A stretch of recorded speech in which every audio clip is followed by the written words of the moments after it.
que je n'ai pas démontré par contre, et qui est vrai dans plusieurs langages de programmation, c'est qu'on a aussi le droit à des valeurs par défaut. Et si je m'amuse à mettre des valeurs par défaut, NA,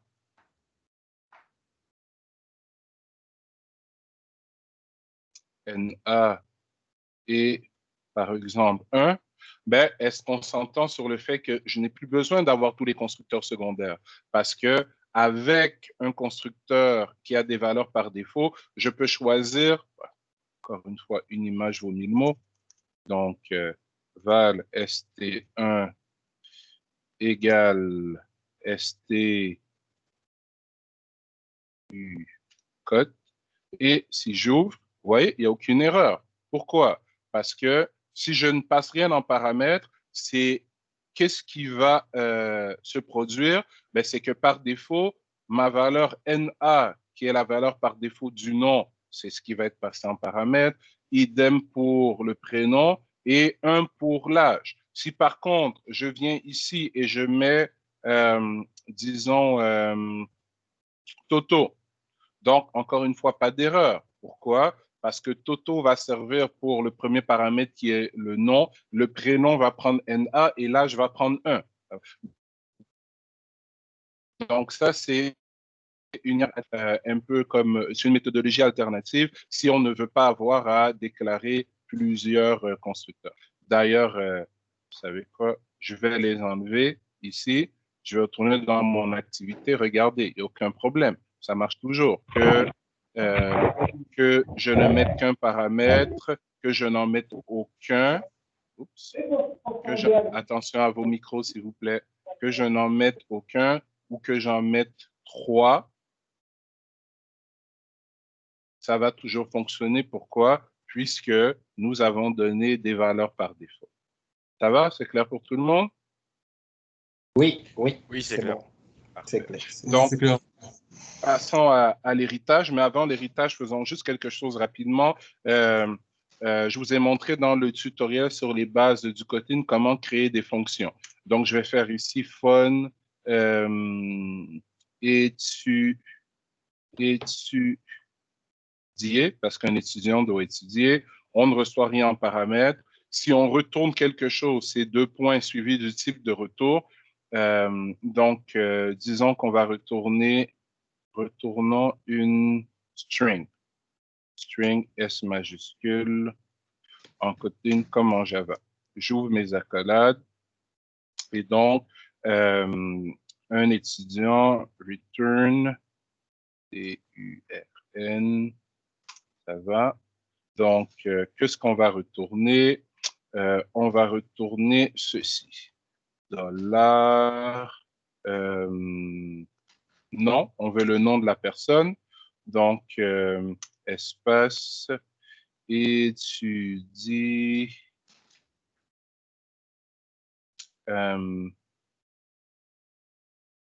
révise 2 fois par semaine. Ça va?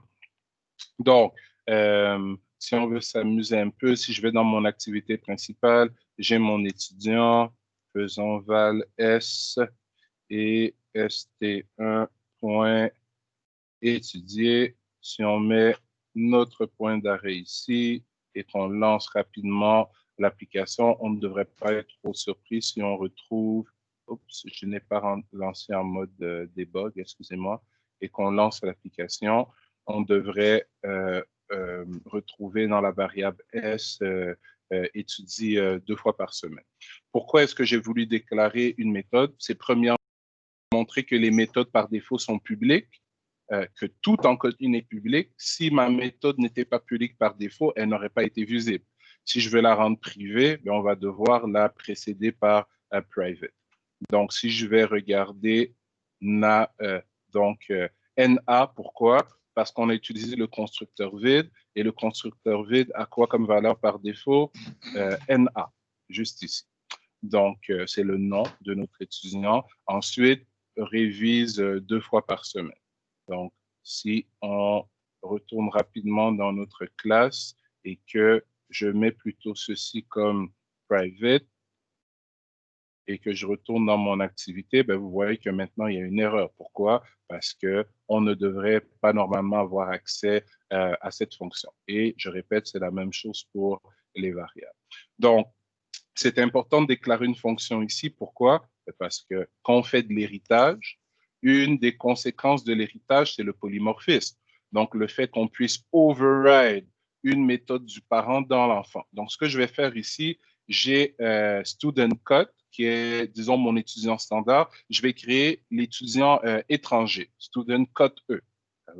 Donc, et l'étudiant étranger, qu'est-ce qu'il va avoir de plus que l'étudiant standard? Il va avoir un pays d'origine et il va override la méthode étudiée. Tout le monde comprend le but de l'exemple? Oui, oui. Oui, monsieur. Parfait. Donc, student cut E. Ouais, bon, laissons ça comme ça. Parfait. Donc, cette classe, la student cut E, on va lui donner, bon, déjà, elle a son propre constructeur primaire qui doit, comme dans n'importe quel autre langage de programmation, récupérer toutes les informations à son niveau, mais aussi toutes les informations de son parent. Donc, dans le parent, on a nom, prénom, âge. Dans l'enfant, on doit récupérer nom, prénom, âge et pays d'origine. Donc, je vais y aller comme ceci. En fait, var n pour le nom, parce que si j'écris nom comme ceci, je vais avoir une erreur. Ça va me dire que je suis en train de cacher la variable nom dont j'hérite de mon parent. Laissez-moi finir d'écrire. Donc, n pour le nom de type string, suivi de var p pour le prénom ou p pour le prénom de type string, encore une fois. On va mettre A pour l'âge, var A pour l'âge, de type integer, et je vais finir avec var i, attention micro, quelqu'un a son micro ouvert, de type string. Et ben, voilà, ma classe, elle est créée. Mais présentement, elle n'hérite de personne. Si je viens faire 2 points et que je marque student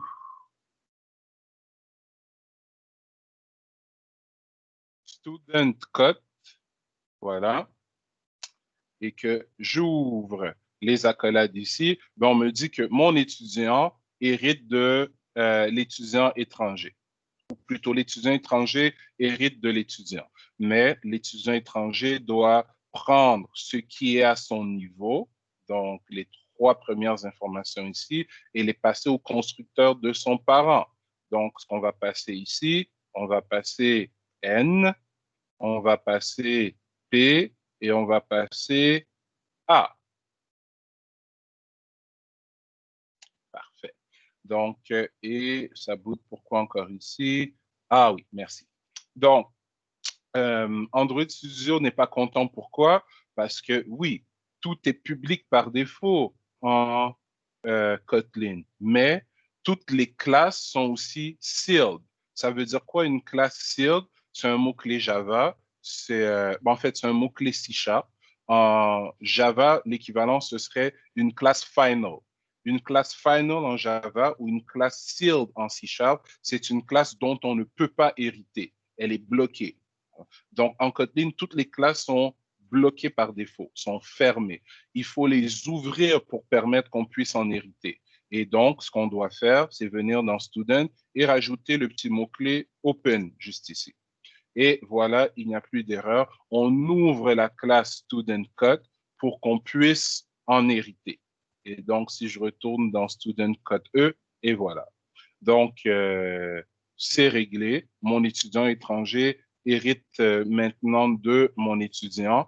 Et quand je dis il hérite, ben, il hérite des getters, des setters et évidemment des fonctions qui se trouvent dans son parent. On va aussi lui donner des valeurs par défaut, comme ça on n'aura pas à créer des constructeurs secondaires à l'intérieur de notre étudiant étranger. Donc, je vais mettre égal ici et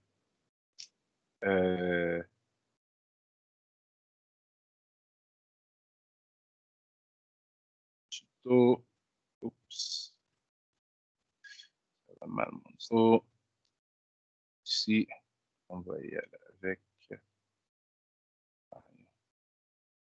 dessus et l'âge ici, par défaut, allons-y avec, disons, 18 et pays, changeons de pays,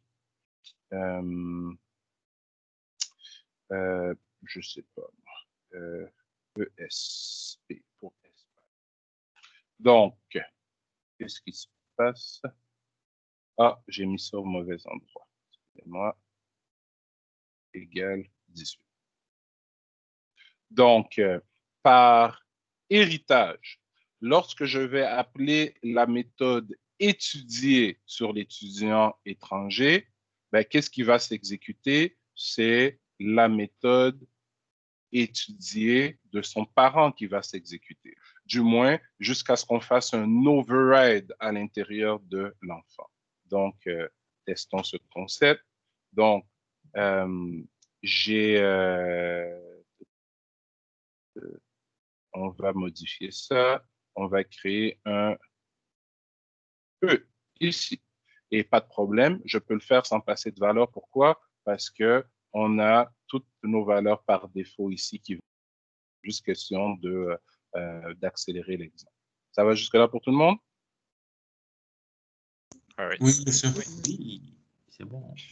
Donc, si j'exécute, toujours avec un point d'arrêt, donc je vais relancer.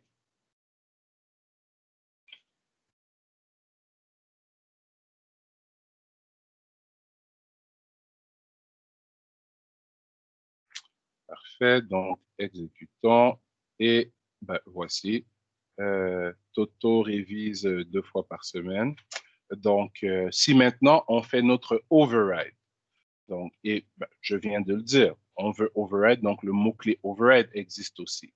Mais on a, excusez-moi, on a ouvert la classe parent, ce qui permet aux enfants d'hériter des méthodes qui se trouvent dans le parent.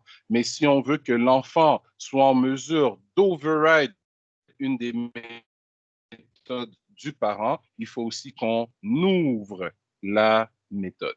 Donc, je peux avoir une classe dont j'hérite et certaines des méthodes de cette classe, je vais avoir le droit, moi, l'enfant, de les override parce qu'elles ont été marquées comme open, alors que d'autres, je n'aurai pas le droit de les override parce qu'elles n'ont pas été marquées comme open. C'est le même concept que le mot-clé virtual et override en Java, en C#, excusez-moi.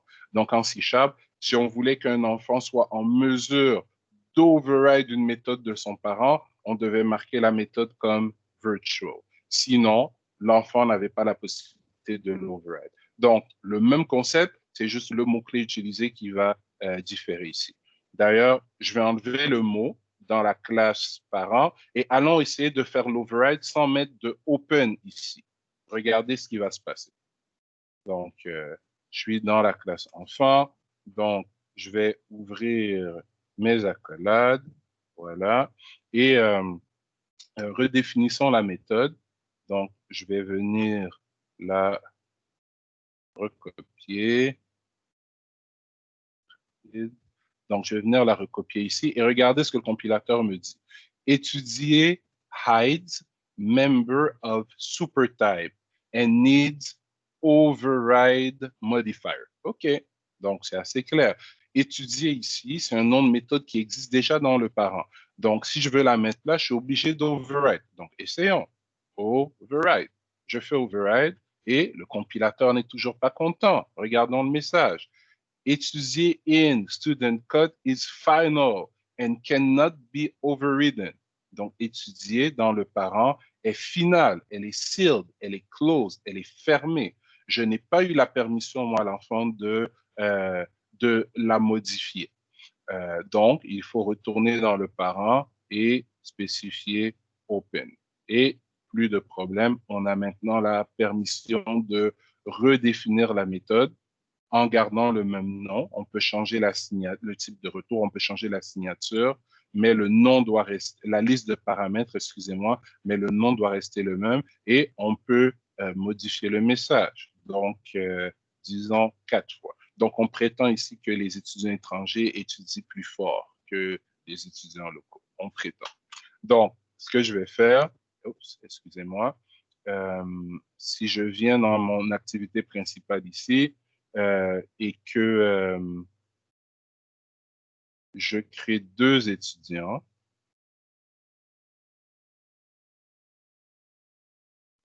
donc un premier ici et un deuxième ici, donc un de type étranger et un de type standard.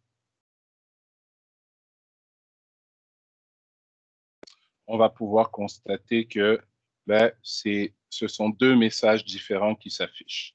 Donc, je vais mettre un point d'arrêt ici et on va relancer le tout. Donc, ici, c'est la méthode étudiée de l'enfant, celle qui override celle du parent. Et ici, c'est la méthode étudiée du parent. Donc, Toto révise 4 fois par semaine, alors que si on frappe ici, donc Na révise plutôt 2 fois par semaine. Ça va? C'est clair pour tout le monde? Oui. Oui. Donc, maintenant, un petit truc. Si je viens faire ceci, val st3, st3, 2 points, student cut, donc c'est mon étudiant de base, égale student cut E.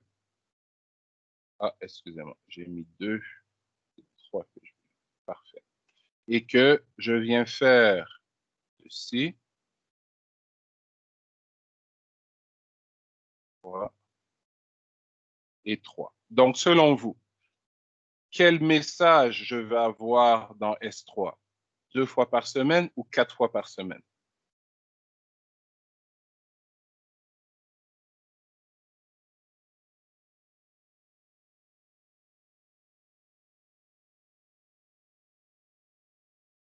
Petit indice, le Kotlin, quand il se compile, se comporte exactement comme le Java. Donc, en Java, j'aurais pu avoir la classe étudiant ici et la classe étudiant étranger. Je peux mettre un étudiant étranger dans un étudiant parce que l'étudiant étranger est un étudiant. Ça va? Donc, le type de données étudiant ne me permet de voir que les attributs de l'étudiant, mais c'est quand même un étudiant étranger qui est stocké là-dedans. Donc, quand je vais appeler la méthode étudier, même si on est dans une variable de type étudiant standard, c'est des informations de l'étudiant étranger qui vont s'afficher. Et bon, comme on dit toujours, une image vaut 1000 mots, exécutons-le. Alors que si on faisait le même exemple en C#, si je mets un objet étudiant étranger à l'intérieur d'une variable étudiant et que j'appelle la méthode étudier de cette variable, ben, puisqu'on est en présence d'une variable de type étudiant, c'est la version étudiée de l'étudiant qui va s'afficher. Donc, c'est ces petites différences-là qui sont des fois problématiques quand on passe d'un langage orienté objet à l'autre. Et donc, allons-y. Et voilà, Tuto révise 4 fois par semaine. C'est bon pour ça? Oui. Bon, maintenant, oui. Il y avait une question d'Échou. Non. Okay. Donc, on a créé des classes, on a vu les getters, les setters, on sait c'est quoi une fonction. On a vu comment hériter et faire du polymorphisme. Il y a le concept de classe abstraite aussi qui est intéressant en orienté objet. Est-ce qu'on se rappelle quand est-ce que c'est intéressant d'avoir une classe abstraite? Et c'est les mêmes raisons dans tous les langages de programmation orienté objet. Bah oui, c'est pour forcer l'utilisateur à implémenter des méthodes. Une interface, ça permet aussi de faire ça. Quelle est la différence entre l'interface et la classe abstraite? C'est que ça peut contenir des méthodes, c'est pas uniquement des méthodes abstraites. J'aime ta réponse, mais je vais renchérir. C'est vrai que dans la majorité des langages orientés objets, une classe abstraite permet de définir non seulement des méthodes abstraites, mais on peut aussi avoir des attributs, des getters, des setters. Alors qu'en général, une interface ne permet de définir que des méthodes abstraites. Une classe abstraite, ça permet aussi de forcer les classes qui héritent de nous à avoir certains noms de méthodes, mais elles héritent aussi de nos attributs, etc. Euh, alors qu'une interface, en général, ne peut forcer les objets qui implémentent cette interface, force les objets qui implémentent cette interface à override ces différentes méthodes. Sauf qu'avec une interface, n'importe quel objet peut implémenter mon interface, alors qu'avec une classe abstraite, c'est seulement dans la même famille, dans le même héritage. Certains langages de programmation permettent aussi de déclarer dans des interfaces des getters et des attributs. Ça va? Mais la règle générale, c'est vrai, les interfaces, c'est seulement pour les méthodes abstraites et les classes abstraites, c'est pour des méthodes et des attributs. Donc, moi, ce que je vais faire ici, regardez bien, je vais modifier rapidement ma classe étudiant standard. Donc, je vais laisser tous les constructeurs qui sont à l'intérieur. Je vais venir marquer ma classe comme étant, on va enlever le open et je vais mettre abstract. Parfait. Et on voit que Android Studio a l'air content, il n'y a aucune erreur, il n'y a pas de rouge nulle part. Pourquoi? Parce que quand on déclare une classe comme étant abstraite, euh, techniquement, on est supposé aussi y déclarer des méthodes qui sont abstraites. Présentement, j'ai une méthode ici, mais c'est une méthode qui est concrète. Donc, il n'y a pas de problème. Mais si je viens ici et je déclare ma méthode, on enlève le open comme abstract. Là, une méthode ne peut pas être abstraite et avoir un corps. Parce que le but d'une méthode abstraite, c'est que je veux forcer mes enfants à avoir cette méthode, mais je n'ai pas de comportement par défaut. Je n'ai pas de code par défaut à leur donner. Donc, ça me permet de faire ceci. J'ai toujours pas d'erreur. Là. Pourquoi? Pourtant, j'ai une méthode qui est abstraite. Il y aurait déjà avoir une répercussion au niveau de mon enfant. Pourquoi il n'y a pas de répercussion au niveau de notre enfant? C'est que notre enfant, il fait déjà le override de la fameuse méthode. Si j'enlève le override, regardez ce qui arrive.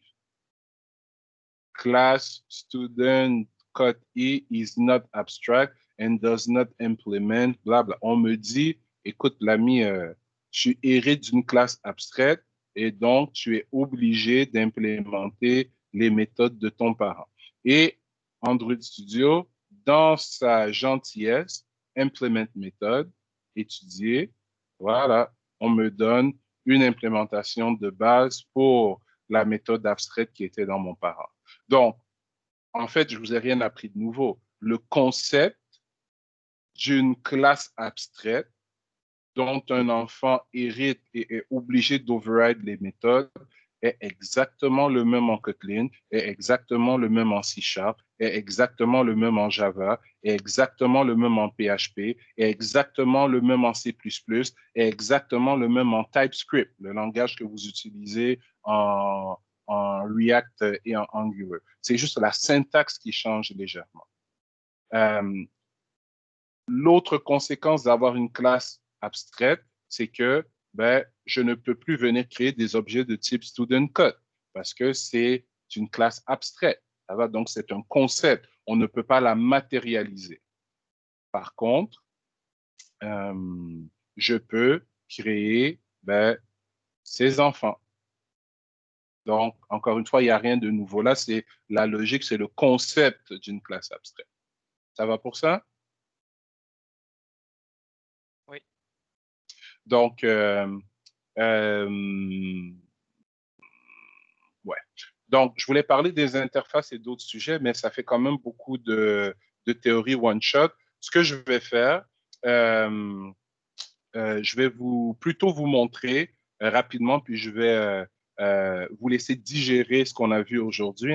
Je vais vous montrer comment utiliser concrètement le Kotlin dans une application Android. Parce que là, on s'amuse avec des classes. On a présenté plusieurs concepts d'orientés objets, mais comment est-ce que les concepts qu'on a présentés aujourd'hui, plus ce que vous savez déjà faire en Kotlin, basé sur le vidéo tutoriel qui parlait des variables, des constantes, des fonctions, des structures de décision, etc. Comment ces notions-là peuvent vous permettre de reproduire des applications Android qu'on s'est amusé à créer, que moi, je m'amuse à créer en Java. Je ne sais pas si vous vous êtes amusé à les créer en Java, mais bref, allons-y. Donc, dans mon projet, qui est exactement la même structure de projet qu'un projet Java, donc j'ai un layout ici dans lequel j'ai un TextView. Je vais juste rajouter rapidement un ID à mon TextView, donc Android ID, et je vais l'appeler LBL, puisque un TextView est un label en réalité. Donc, je vais revenir dans mon activité principale et allons-y. Donc, je vais faire un... Ouais. Donc, je vais déclarer val, tiens, L, deux points. Je vais créer un text view. Ça va? Et ce text view, je vais l'initialiser avec quoi? Find view by ID. Et mon find view by ID, on va faire un petit cast ici en text view et on cherche r.id.lbl.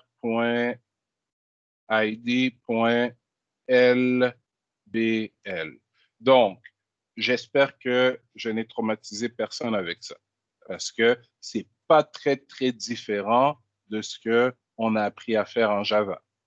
On a une déclaration d'une variable de type TextView, mais on sait comment déclarer une variable TextView en Java et on a appris comment déclarer une variable en Kotlin. Donc, si je veux manipuler un TextView, tout ce que j'ai à faire, c'est déclarer le TextView et récupérer une référence du TextView que j'ai dans mon interface usagée.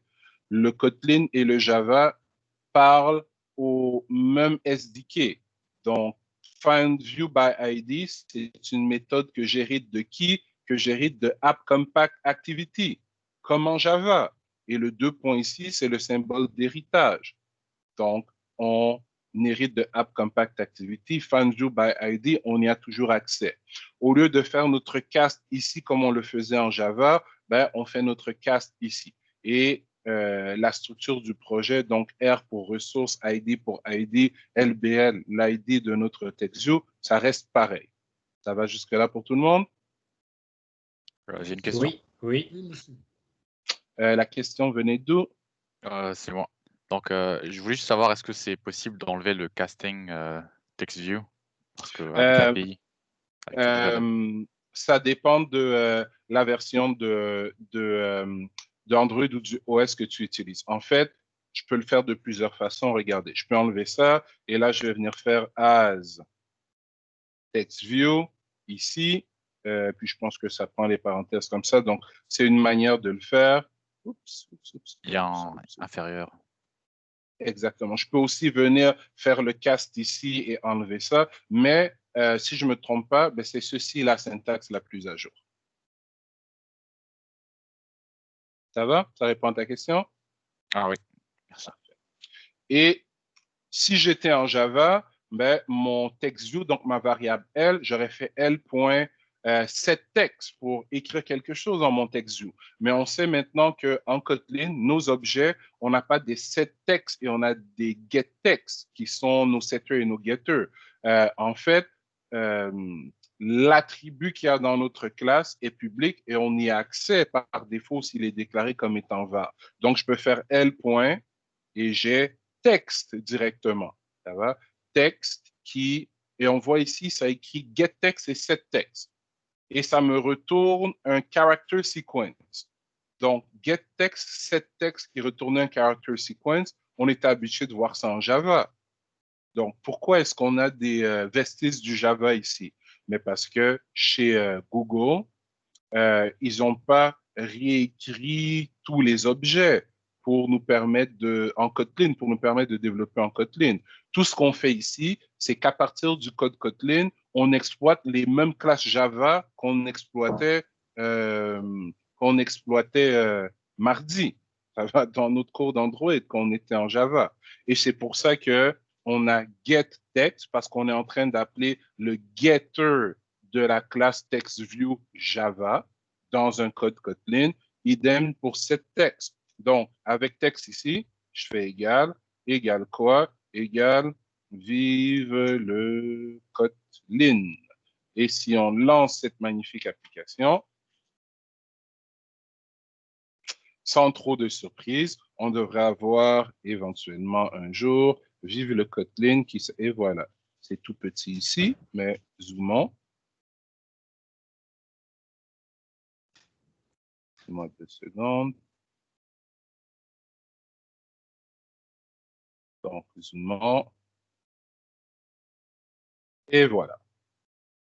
Donc, c'est un exemple simple, mais j'espère que ce simple petit exemple vous fait réaliser que dès que vous allez maîtriser la base du Kotlin, donc variable, constante, fonction, structure de décision, de répétition, tableau, ce que j'ai couvert presque à 100% dans le tutoriel de mardi et qui est résumé dans le petit cheat sheet Kotlin que je vous ai donné sur Teams et qu'on va avoir fini de couvrir la syntaxe orientée objet de ce langage, je répète, vous pouvez reproduire en Kotlin toutes les applications Java qu'on a fait ensemble. Parce qu'on vient de prouver ici que le Kotlin, à 90-15% du temps, exploite les mêmes classes Java qu'on connaît déjà. Donc, laissez-moi juste faire un autre petit exemple ou deux derniers petits exemples. Passer d'une activité à l'autre, c'est quelque chose avec lequel on est relativement à l'aise maintenant en utilisant des intents. Donc, ce que je vais faire, regardez bien, bon, débarrassons-nous de ça. Je vais retourner dans mon activité. Je vais me débarrasser du texte view qui s'y trouve et je vais nous donner un magnifique bouton avec wrap content. Le bouton, donnons-lui Android, deux points, donnons-lui du texte,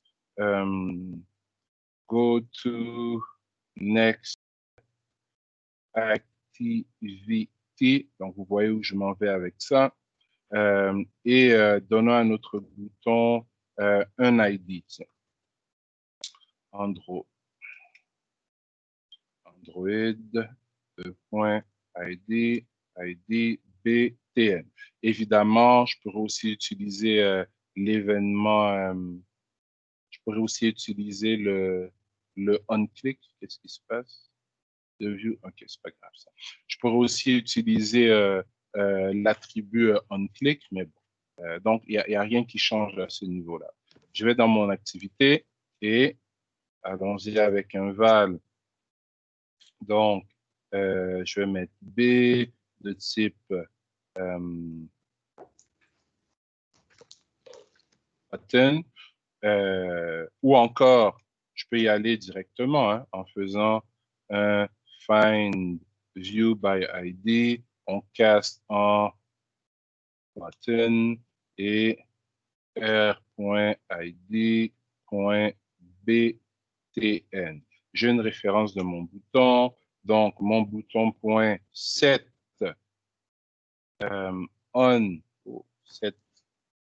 on click listener. Voilà. Et ici, ben, je vais déclarer une nouvelle variable de type onClick listener. Donc, habituellement, je faisais new onClick listener. Ici, on va y aller avec, c'est quoi le fait? You. Ah là là.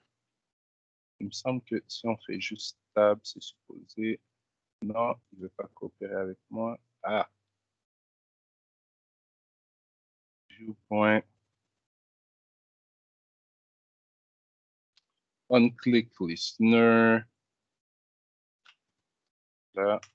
Et à l'intérieur de ce bout de code, ben, je vais écrire le code pour réagir à mon fameux clic.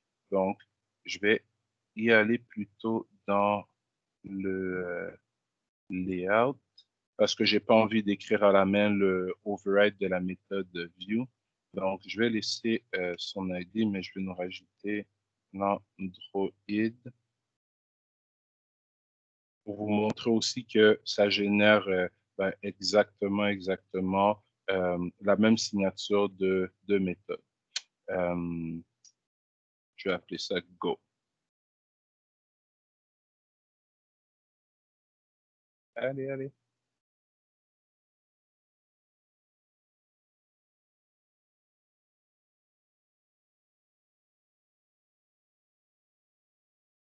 Ah.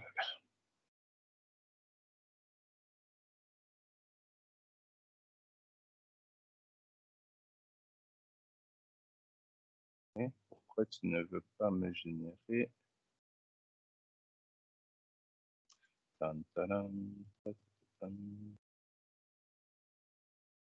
Seigneur.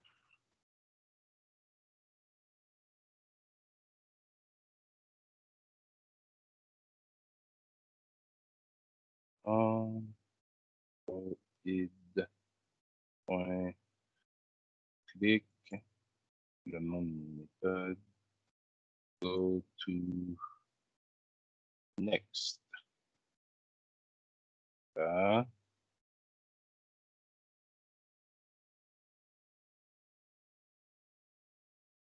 Ah, c'est parce que je suis encore en exécution.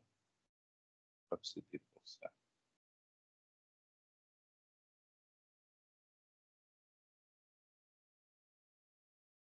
OK. Mon Android Studio a décidé de me bouder pendant la démo. Pas grave.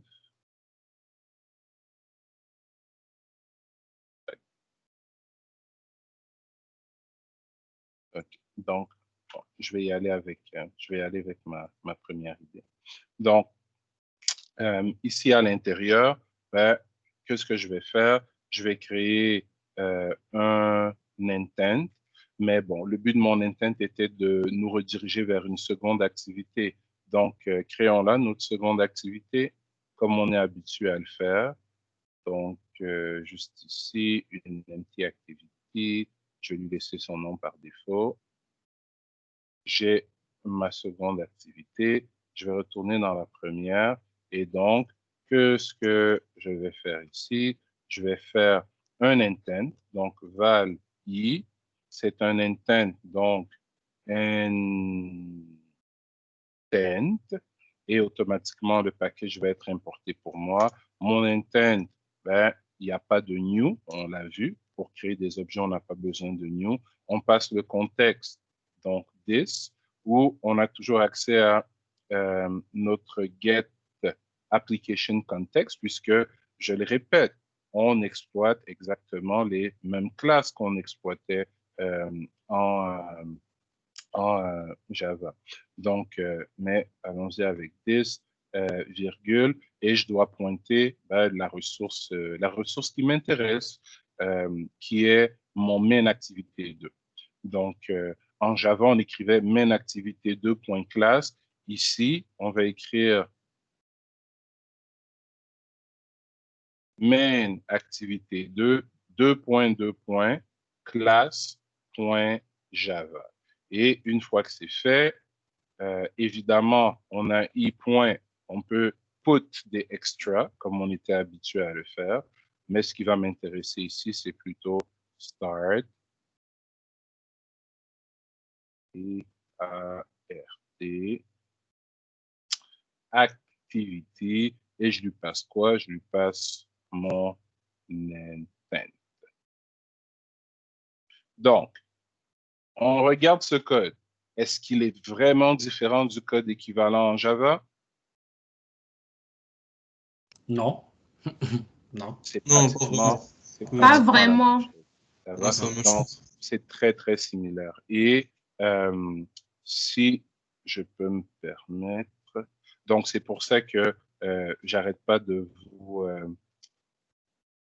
redire que si vous maîtrisez bien le Java et les choses qu'on a fait en Java et que vous vous imprégnez de la syntaxe de base et de la syntaxe orientée du Kotlin, sur votre CV, vous pouvez mettre sans problème que vous êtes capable de développer des applications Android en Java et en Kotlin parce que à 90%, c'est presque la même chose. C'est juste la syntaxe du Kotlin qui est un peu différente, mais quand on la connaît, on est très facilement capable d'adapter un projet Java en Kotlin ou un projet Kotlin en Java.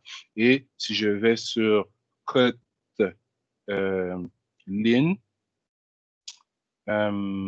et si je ne me trompe pas, c'est kotlinlang.org qui est le site, voilà, le site officiel du langage Kotlin par la compagnie JetBrains, donc les créateurs du compilateur Java IntelliJ, les créateurs du langage Kotlin et les créateurs d'Android Studio. Donc, ici, dans la documentation, vous avez la documentation sur le langage Kotlin lui-même. C'est peut-être la meilleure, vous avez des tutoriels, c'est peut-être la meilleure source, la meilleure ressource pour apprendre le Kotlin, des tutoriels, des exercices, des exemples. L'autre source qui est intéressante aussi, évidemment, c'est le site de développeurs Android où pour chaque sujet que vous recherchez juste ici, vous avez toujours des exemples de code et en Java et en Kotlin. Donc, moi, ce que je veux m'appliquer à faire avec vous, jusqu'à ce qu'on se laisse dans quelques semaines, c'est m'assurer que tous les concepts d'orienté objet que vous avez appris avec moi en C# et en Java, vous soyez à l'aise avec ces mêmes concepts dans la syntaxe du Kotlin. Si on réussit ça, vous êtes capable de développer n'importe quelle application en Kotlin qui ressemble aux applications qu'on a développées ensemble en Java. Donc, voilà pour ça. Donc,